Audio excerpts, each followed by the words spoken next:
नमस्कार, मैं शिव कुमार वर्मा, मेरा चैनल यश कुमार। मैं आपके सामने अपना दूसरा वीडियो प्रमुख आयोगों का लेकर के प्रस्तुत हुआ हूँ कि भारत का संविधान है और इसमें ये प्रमुख आयोगों का दूसरा वीडियो है। इसमें हमारे लोक सेवा आयोग देखेंगे, अनुच्छेद 315 भाग 14 में इसका उल्लेख किया गया है।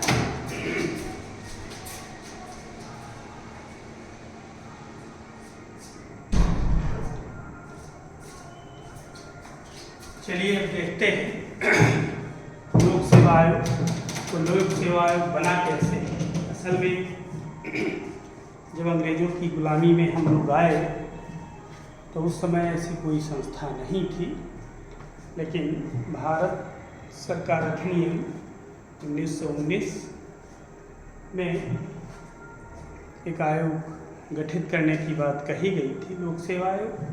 और प्रोफेसर ली कमीशन की रिपोर्ट के आधार पर 1926 में प्रोफेसर ली ने अपनी रिपोर्ट दी थी। उसी के आधार पर 1926 में लोक सेवा आयोग का गठन किया गया था। पहले पूरे भारत में एक आयोग था जिसका नाम लोक सेवा आयोग था। वो राज्य स्तर की और केंद्रीय स्तर की सारी परीक्षाएं कराता था। तो पहले सिस्टम दूसरा था। आज़ादी के बाद इस आयोग को भंग करने की बात कही गई, लेकिन इससे बेहतर आयोग कोई दिखा ना, इससे बेहतर कोई सेवाएं दिखी ना, तो इसलिए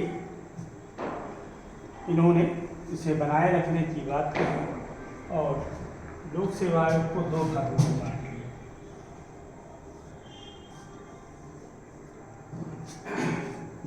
एक संघ लोक सेवा आयोग, संघ लोक सेवा आयोग, सेवा आयोग,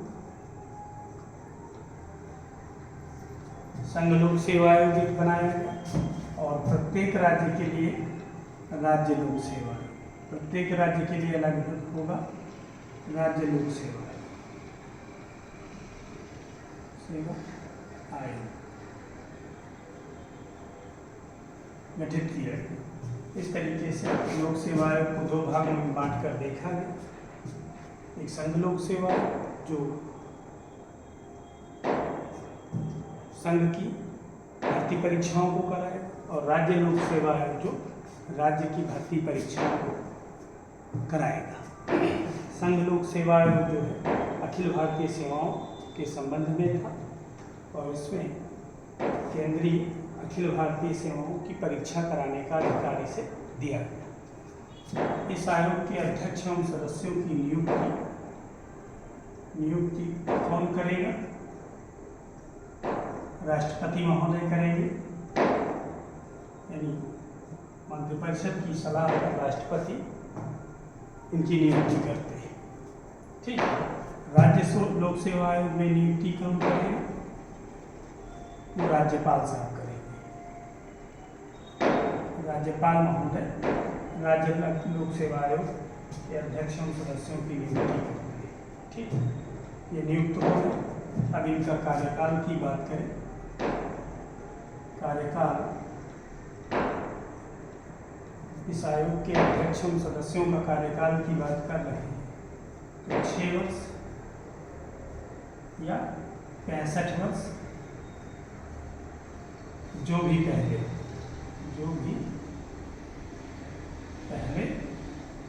हो। और इसमें 6 वर्ष राज्य लोक सेवा आयोग या 62 वर्ष, जो भी पहले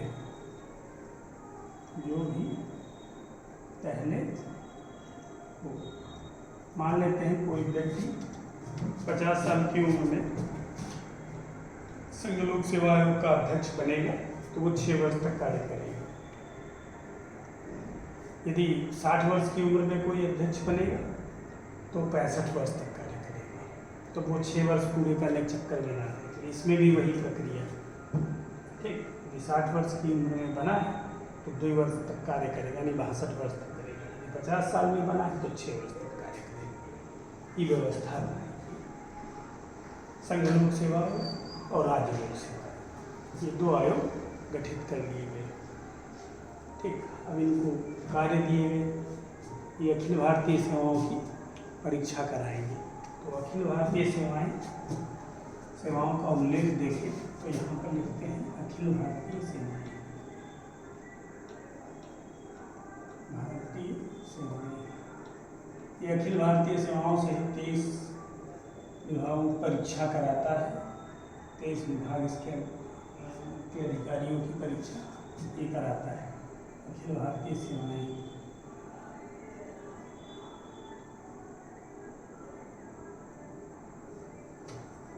देखिए 3 अखिल भारतीय सेवाएं हैं। एक IAS है, दूसरा IPS है, तीसरा IFS है। इस IFS का अर्थ फॉरेन सेवा से नहीं है, ये ध्यान रखिए। फॉरेन सेवा इसका अर्थ कतई नहीं है, इसका अर्थ है forest service, Indian forest service. ध्यान रखिएगा, पिछले वाले दरोगा में ये पूछा गया था, इसे ध्यान रखिएगा। IPS का अर्थ है इंडियन पुलिस सर्विस, IAS का अर्थ है इंडियन एडमिनिस्ट्रेटिव, भारतीय प्रशासनिक सेवा, भारतीय पुलिस सेवा, भारतीय वन सेवा। तो इस तरीके से 3 सेवाओं का उल्लेख इसमें किया गया है, 3 अखिल भारतीय सेवाएं। अच्छा, इन अखिल भारतीय सेवाओं का उल्लेख अनुच्छेद 312 में, ठीक, अनुच्छेद 312 में कहा गया है भारत में 3 अखिल भारतीय सेवाएं हैं, IAS, IPS और IFS। अच्छा, यदि कोई नई अखिल भारतीय सेवा गठित करनी है तो कौन गठित करेगा? तो राज्यसभा 2/3 बहुमत से प्रस्ताव पास कर देगा और लोकसभा उसे साधारण बहुमत से प्रस्ताव पास करके राष्ट्रपति के पास भेज देगा, राष्ट्रपति उस पर हस्ताक्षर कर देगा और वो सेवाएं नई सेवा बन जाएगी। ठीक इस तरीके से अखिल भारतीय सेवाओं के गठन पर राज्यसभा का एकाधिकार होता है, ये आपको ध्यान रखना है। ठीक, और राज्य संबंधी सेवाएं ये करते हैं राज्य लोक सेवा। अच्छा, कभी कभी राज्य लोक सेवा करप्ट हो जाता है, करप्शन बढ़ जाता है, तो राज्यपाल की सिफारिश पर संघ लोक सेवा आयोग उसमें भर्तियां कराने लगता है। तो ये व्यवस्था है। जैसे हरियाणा राज्य लोक सेवा आयोग था तो इसमें करप्शन घुस गया था, तो फिर संघ लोक सेवा आयोग ने परीक्षाएं कराई, तो ये राज्यपाल की अनुमति से ही ऐसा हो पाएगा, अन्यथा नहीं हो पाएगा। ठीक, तो इस तरीके से भारत में एक लोक सेवा आयोग, ठीक, जिसके अधीन या जिसे 2 भागों में बांटा गया है, संघ लोक सेवा आयोग और राज्य लोक सेवा आयोग। इनकी संघ लोक सेवा आयोग की नियुक्ति राष्ट्रपति द्वारा, कार्यकाल 6 वर्ष या 65 वर्ष जो भी पहले हो, और राज्य लोक सेवा आयोग के अध्यक्ष एवं सदस्यों की नियुक्ति राज्यपाल करेगा, 6 वर्ष या 62 वर्ष जो भी पहले हो, ये इनका कार्यकाल होता है। अच्छा, अब बात आती है इनके हटाने की। ये हो चाहे ये, यदि इनकी हटाने की बात आए तो यदि ये अक्षम हो जाते हैं तो हटा दिए जाते हैं, तो कोई दिक्कत नहीं। लेकिन यदि ये सक्षम हैं तो इनको हटाने के लिए महाभियोग जैसी प्रक्रिया, महाभियोग नहीं, महाभियोग जैसी प्रक्रिया के माध्यम से इन्हें हटाया जाता है। ठीक, तो संसद के दोनों सदनों की अनुमति के आधार पर निर्भर करती है। ठीक, उसमें राष्ट्रपति भी शामिल है। तो इस तरीके से कि आपका संघ लोक सेवा, राज्य लोक सेवा आयोग। अब हम बात करेंगे एक नए आयोग की, निर्वाचन। चलिए, तीसरा आयोग है, अब अगला नया आयोग निर्वाचन।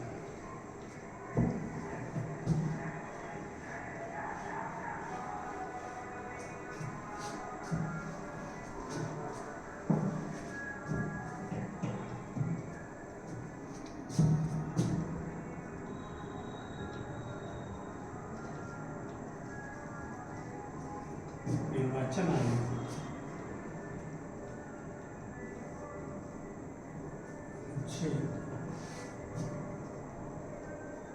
324 से 329 और 15 में इसका उल्लेख किया गया है निर्वाचन आयोग। ठीक, तो ये कहा गया है कि भारत का एक निर्वाचन आयोग होगा और प्रत्येक राज्य का एक राज्य निर्वाचन आयोग। ठीक, तो ये केंद्र का केंद्रीय निर्वाचन आयोग है। ठीक, केंद्रीय निर्वाचन आयोग की नियुक्ति कौन करता है? नियुक्ति राष्ट्रपति द्वारा। नियुक्ति राष्ट्रपति द्वारा।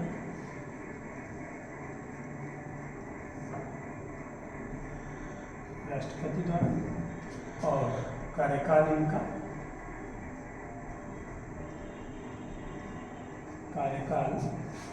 6 वर्ष या 65 वर्ष, जो भी पहले होता है वो इनका कार्यकाल होता है। ठीक, अच्छा, इन्हें भी इसका जो प्रमुख होगा मुख्य निर्वाचन आयोग, उसे महाभियोग प्रस्ताव द्वारा हटाया जाएगा और जो अन्य होंगे उनको मुख्य निर्वाचन आयुक्त की सिफारिश पर हटा दिया जाता है। ठीक, ये ध्यान रखना। अच्छा, वर्तमान में 3 सदस्यीय निर्वाचन आयोग, 3 सदस्यीय निर्वाचन आयोग बनाकर बात यहाँ ये उठती है कि हमारा निर्वाचन आयोग 3 सदस्यीय कब बना? 1993 के पहले ये 1 सदस्यीय हुआ करता था, लेकिन बढ़ते हुए बर्डन के आधार पर जनसंख्या बढ़ रही है तो बर्डन बढ़ रहा है। जब ज़्यादा बर्डन बढ़ जाएगा तो ये काम कैसे करेंगे? तो इसे 3 सदस्यीय कर दिया गया। वर्तमान में ये 3 सदस्यीय है। वर्तमान में यानी 1993 से 3 सदस्य। 3 सदस्य, ठीक, ये 3 सदस्य है। अच्छा, राज्य के आयोग की बात करें, राज्य निर्वाचन आयोग 1 सदस्यीय होता है, उसकी नियुक्ति राज्यपाल करता है। ठीक, उनका कार्यकाल 6 वर्ष या 62 वर्ष जो भी पहले होता है। अच्छा, अब राज्य का जो निर्वाचन आयोग होगा वो किसका निर्वाचन कराएगा और चुनाव कराएगा, और केंद्र का निर्वाचन आयोग किसका चुनाव कराएगा? तो राज्य का निर्वाचन आयोग पंचायती राज व्यवस्था और नगरीय निकाय व्यवस्था के चुनाव कराता है, संपन्न कराता है। ठीक, अभी हाल ही में जो चुनाव हुए हैं उसे राज्य निर्वाचन आयोग ने कराया है, तो अपने हिसाब से परिसीमन करता है और उसी आधार पर निर्वाचन कराता है। अच्छा, यहाँ पर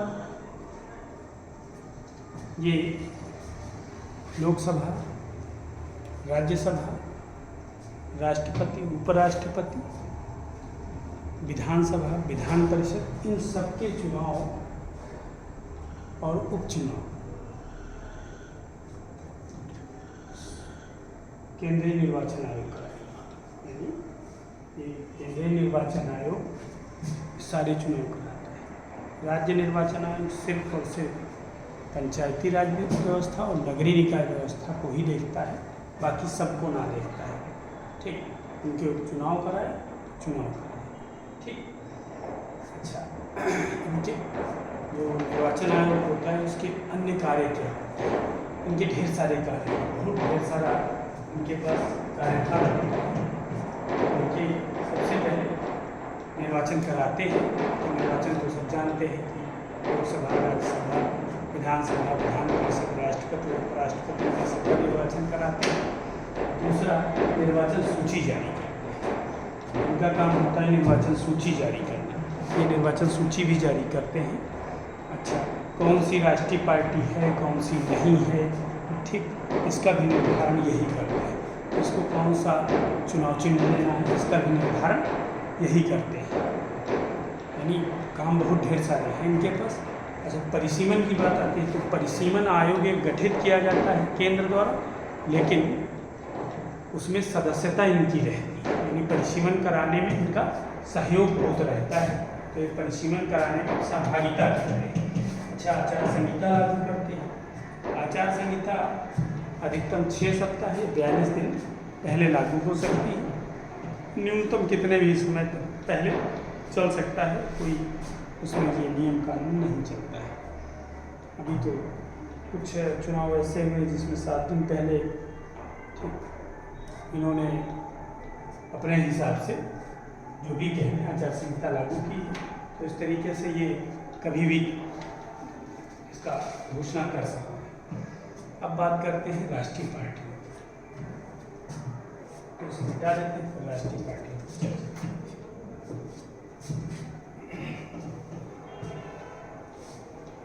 वर्तमान में हमारे पास राष्ट्रीय पार्टियां हैं कितनी, ये भी देखना पड़ेगा। 8 राष्ट्रीय पार्टियां हैं। राष्ट्रीय पार्टी होने का निर्धारण निर्वाचन आयुक्त करेगा, केंद्रीय निर्वाचन आयोग। ठीक, तो कौन सी राष्ट्रीय पार्टी है, कौन सी नहीं है, कौन सी राज्य स्तर की पार्टी, इसका भी निर्धारण वही करेगा। ठीक, तो पहली पार्टी है भारतीय जनता पार्टी।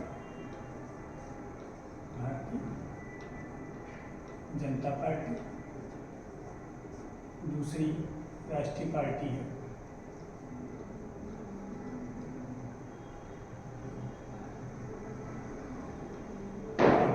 राष्ट्रीय कांग्रेस।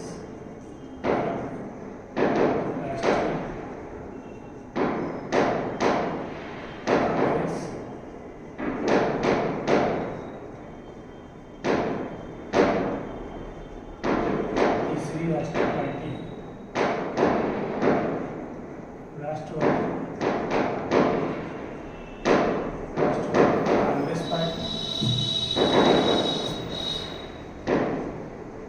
कांग्रेस पार्टी।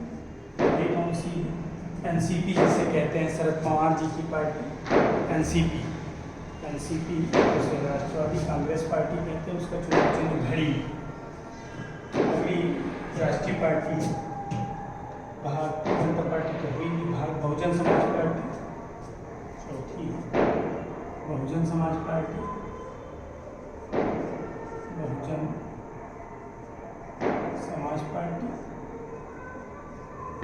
मायावती जी वाली, इसका चुनाव चिन्ह हाथी है।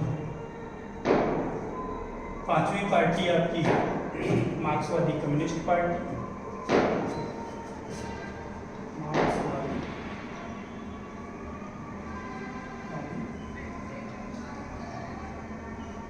Communist party.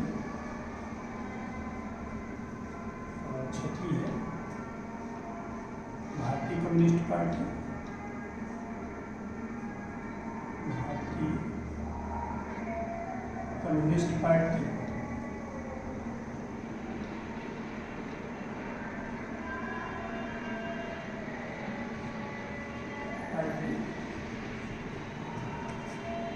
और एक पार्टी है all India Trinamool Congress, AITMC। All India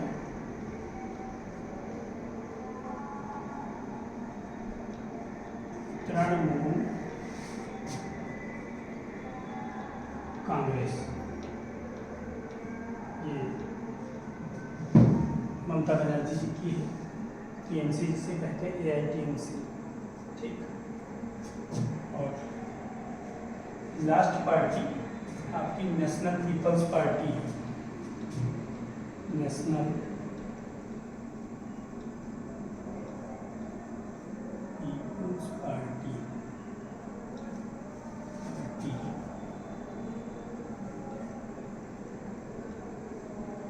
NPP। ये संगमा साहब की है। इस प्रकार से हमारी 8 राष्ट्रीय पार्टियां हो गई। ठीक, हमारे पास 8 राष्ट्रीय पार्टियां। तो राष्ट्रीय पार्टी का निर्धारण तो निर्वाचन आयोग करता है, लेकिन कौन सी पार्टी राष्ट्रीय होगी, इसका निर्धारण कैसे होगा, इस पर हम चर्चा करते हैं। देखिए, राष्ट्रीय पार्टी होने की योग्यता क्या है, उसकी बात करते हैं। लोकसभा चुनाव चाहे आम चुनाव, ये लोकसभा चुनाव हुए हैं, ठीक, इन्हें आम चुनाव कहते हैं, ठीक, या विधानसभा चुनाव। ठीक, तो कम से कम 4 राज्यों में 6% मतदान मिलना आवश्यक होता है। यदि 6% मतदान मिल जाता है तो पार्टी राष्ट्रीय पार्टी होने का एक दर्जा हासिल करती है। यानी पहली योग्यता ये है कि लोकसभा आम चुनाव हो चाहे विधानसभा चुनाव हो, कम से कम 4 राज्यों में वो 6% मत हासिल कर लेती है तो वो पार्टी राष्ट्रीय पार्टी होने का दर्जा का एक योग्यता हासिल कर लेती है। दूसरी योग्यता है कम से कम 4 राज्यों में 11 लोकसभा सीटें या 2% लोकसभा सीटें उसे मिलनी आवश्यक है। 2% 11 लोकसभा सीटें या 2% लोकसभा सीटें एक ही बात है। तो वो यदि मिल जाती है कम से कम 4 राज्यों में तो वो राष्ट्रीय पार्टी हो सकती है। यदि मान लें दूसरी वाली योग्यता नहीं है तब के लिए अथवा लगा करके एक नया नियम है, किसी एक अथवा राज्यों में 4 विधानसभा सीटें मिल जाएं उसे तो वो राष्ट्रीय पार्टी हो सकती है। ऐसा नियम राष्ट्रीय पार्टी के लिए बनाया गया है।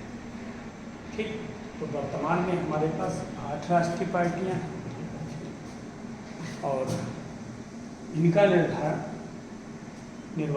केंद्रीय निर्वाचन आयोग करता है।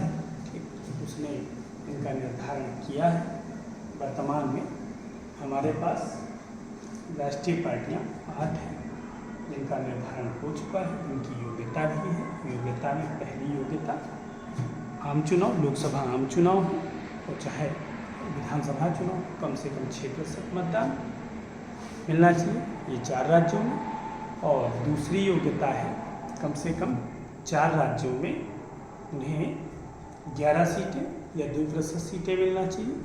या फिर यदि दूसरी योग्यता नहीं है तो इसके स्थान पर एक नई योग्यता विधानसभा चुनाव में 1 या अधिक राज्यों में 4 सीटें मिलना आवश्यक है। यदि ऐसा होता है तो वो पार्टी राष्ट्रीय पार्टी का दर्जा पा जाती है। अब चलते हैं राज्य स्तर की पार्टी। तो राष्ट्रीय पार्टी हुई, अब राज्य स्तर की पार्टियों की बात करें।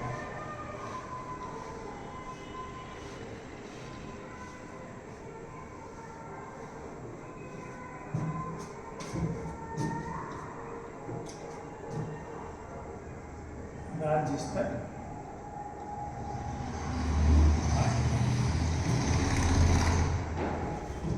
उनकी संख्या बहुत है, 50-52 ठो है। तमाम राज्य स्तर की पार्टियां हैं जैसे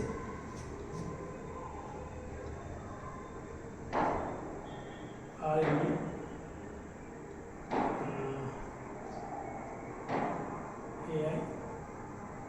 एआईडीएमके,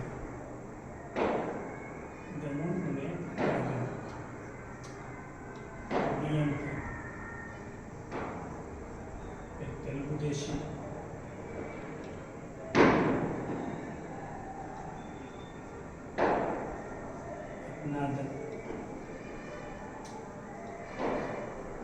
बहुजन समाज पार्टी, समाजवादी पार्टी,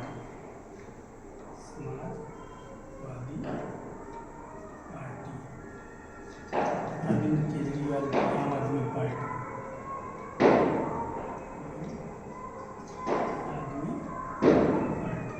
इस तरीके से ढेर सारी पार्टियां हैं। जो लालू प्रसाद यादव वाली पार्टी, ठीक, वो भी साधारण पार्टी, जनता दल यस है, जनता दल यू है, ये सब राज्य स्तर की पार्टी है। तो राज्य स्तर की पार्टी होने का दर्जा कैसे मिल सकता है? उसके लिए भी कुछ योग्यता हो।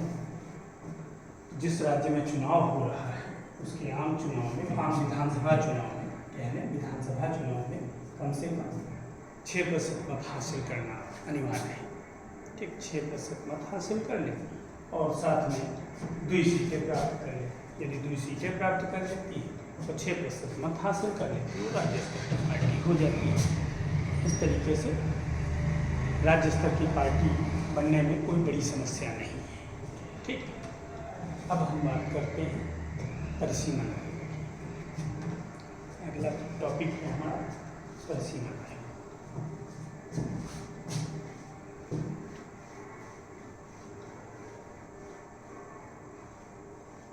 देखिए सब आयोग तो ठीक है, लेकिन परिसीमन आयोग थोड़ा अलग है।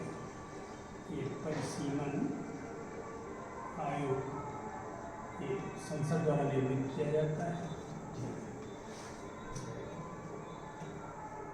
अनुच्छेद 80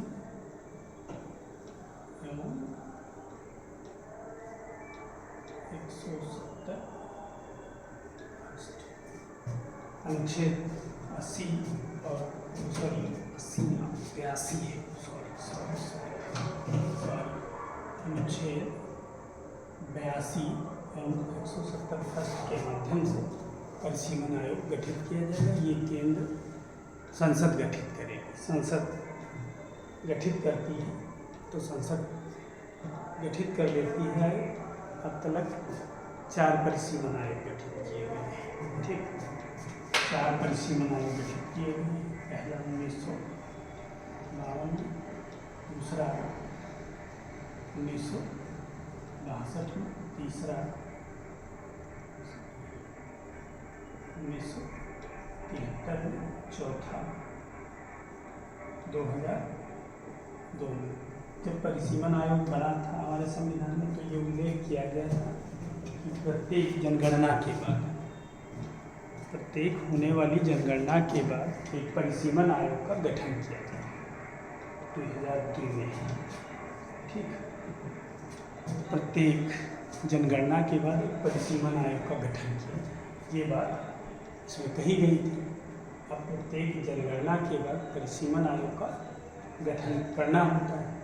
तो 1973 तक तो ठीक चला, लेकिन 1973 के बाद थोड़ी समस्याएं आई और 42वें संविधान संशोधन 1976 में ये कहा गया कि अब सन 2000 तक कोई परिसीमन नहीं होगा। ठीक, लेकिन फिर 84वें संविधान संशोधन 2002 के द्वारा ये फिर निर्धारित किया गया। 2000 में, सॉरी, 84वें संविधान संशोधन 2000 में ये निर्धारित किया गया कि अब 2026 तक परिसीमन नहीं होगा। पहले 74वें संविधान, 44वें संविधान, 42वें संविधान संशोधन 1976 द्वारा ये कहा गया कि सन 2000 तक कोई परिसीमन नहीं कराया जाएगा। फिर 2000 में 84वां संविधान संशोधन आया, उसमें कह दिया गया 2026 तक सीटों का निर्धारण नहीं किया जाएगा और सीटों का निर्धारण अभी नहीं किया जा रहा है, लेकिन परिसीमन आयोग गठित कर दिया जाएगा। सीटों का निर्धारण अभी नहीं किया जाएगा 2026 के पहले। यदि चौथा परिसीमन ये 2002 में जो नियम बना था उसके आधार पर गठित किया गया और चौथे परिसीमन में सीटों का निर्धारण किया गया। न्यायमूर्ति कुलदीप सिंह के अध्यक्षता में गठित किया गया था और इस आयोग ने अपनी सिफारिशें 2008 में सौंपी थी। ठीक, तो इनकी सिफारिश के बाद जो सीटों का निर्धारण हुआ उसमें क्या फेरबदल किए गए, हम इसकी चर्चा आपसे करेंगे। थोड़ा सा स्ट्रक्चर बना लेते हैं।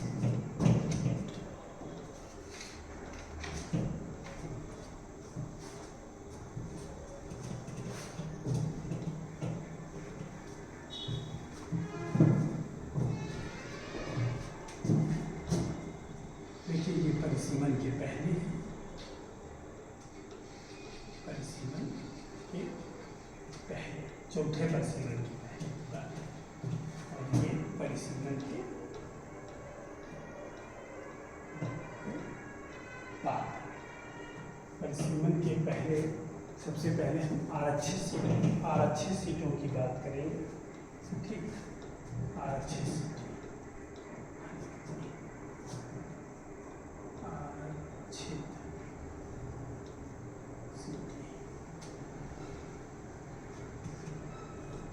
भागों में बांटे। एससी की सीटें थी 79 और एसटी की सीटें थी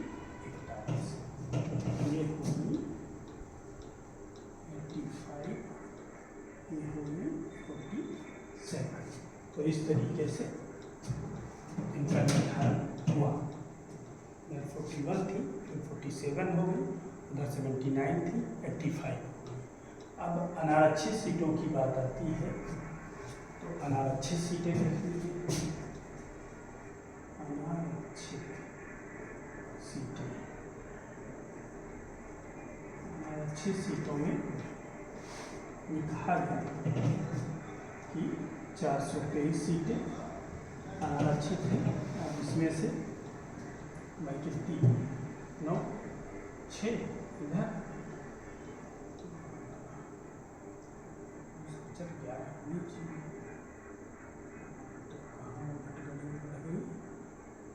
84 या 85, 85 न 84, 84 क्योंकि 11 सीटें घटेंगी। ठीक, तो ये 423 है और ये होगी 412, 11 सीटें का घटबढ़ हुआ। ठीक, अच्छा, अब ये हो गई आपकी 7 4 11 2 13, ठीक, और 8 4 12 13 14 4 543 सीट। जो सीट जो है लोकसभा में मनोनीत की जाती है आंग्ल भारतीयों वाली, तो अब तो वो खैर नियम ही खत्म हो गया। ठीक, कि आंग्ल भारतीय होगा ही कोई, तो उसका काम खत्म हो गया। तो वर्तमान में इतना निर्धारण हुआ है, ये है स्ट्रक्चर, इसे याद कर लीजिए, ये कई बार पूछा जा चुका है। ठीक, अब बात करते हैं परिसीमन आयोग हुआ कहाँ कहाँ है। पूर्वोत्तर के 4 राज्यों में, असम, मणिपुर, अरुणाचल प्रदेश और नागालैंड। असम, मणिपुर, अरुणाचल प्रदेश और नागालैंड में परिसीमन नहीं हुआ। झारखंड में इसलिए परिसीमन ना कराया गया, ऐसी सीटें घट जाती, और जम्मू कश्मीर में उस समय विरोध दंगे फसाद चल रहे थे, इसलिए ना हुआ। तो उस तरीके से 4 2 6 राज्यों में उस समय परिसीमन नहीं हुआ। पूर्वोत्तर के 4 राज्य हैं और झारखंड है और जम्मू कश्मीर, इस तरीके से 6 जगहों पर परिसीमन नहीं किए। एक परिसीमन आयोग जब गठित किया जाता है तो संसद गठित करती है। ठीक, चौथा परिसीमन न्यायमूर्ति कुलदीप सिंह की अध्यक्षता में गठित किया गया 2002 में। इन्होंने 2008 में अपनी रिपोर्टें सौंपी, इनकी रिपोर्टें लागू की गई और परिसीमन सफल रहा। परिसीमन के पहले 79 सीट SC थी और उन्हें बढ़ाकर 84 कर दिया गया। ये ST सीट जो है 47 थी, जिन्हें 41 थी, जिन्हें बढ़ाकर 47 कर दिया गया। इस तरीके से सीटें हमारी बनती हैं। 412 अनारक्षित सीटें हैं, इस तरीके से 543 सीटें बन जाती हैं।